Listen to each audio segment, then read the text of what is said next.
Did you miss that extension deadline? What now? So what happens? You're faced with a late filing of a tax return and you're going to get a late filing notice. Here I want to kind of tell you what to expect. So it really depends on the type of tax return that you're filing. If you're filing a partnership tax return, these are flow-through entities. So the partnership itself doesn't pay any tax. The partners themselves pay tax on anything that is reported to them on their K-1. For other tax types, there's a failure to pay penalty, but it won't apply here. What will apply though, the IRS assesses a $220 penalty for each partner of the partnership for each month that the tax return is late. Let's say you have a partnership with 10 partners and it's 10 months late. 10 times 220 is $2,200. 10 months, that's a $22,000 fine for not filing this partnership tax return on time. Let's not even mention the state penalties that are also going to be assessed onto that if your state has a tax filing requirement. Let's look at S corporations. S corporations are very similar to partnerships. These are flow-through entities that do not have, for the most part, an entity level tax, and the partners pick up that tax on their personal tax returns. Similar penalty structure, except there's $195 per shareholder that it's late. Same math concept. With a 10 shareholder S Corp that's 10 months late, you're looking at close to 20 grand. It's a big pill to swallow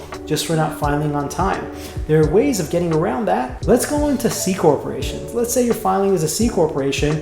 Now, C corporations do have an entity level tax because they're a separate entity. They're considered a separate taxable entity in the eyes of the law and the IRS, and they do have an entity level tax. In this case, the penalty is going to be assessed on two things. One, you may be assessed a failure to pay penalty, which means if you didn't pay the correct tax when you either extended the tax return or you didn't pay enough through estimated taxes throughout the year, you will be assessed a failure to pay penalty, and that's 0.5% per month that the tax return is late, up to 25%. You're also going to be assessed a failure to file penalty, and that penalty is 5% per month that the tax return is late, up to 25% as well. Let's not forget that interest is going to be assessed on any outstanding balances that you have that you didn't pay by the due date of that tax return. Let's look at the individuals. The individuals are actually taxed very similarly to corporations. You have the same 5% failure to file penalty, up to 25%, and failure to pay penalty of 0.5% per month. These are all up to 25%, and interest is going to be assessed on any tax that wasn't timely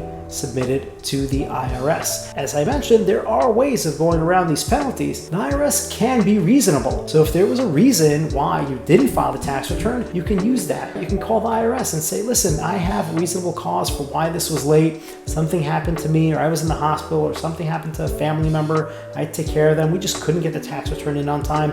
And most of the time, the IRS will acquiesce and say, okay, fine, that's not a problem. We'll let it go this time. You have great filing history. If you're constantly late, that may not really fly because they look at it on a case-by-case basis. But listen, at the end of the day, the goal here is try to get these things on time. The deadlines are fairly generous, especially when you have an extra 6 months to file with the extension. Don't subject yourself to these penalties. Thanks so much for watching.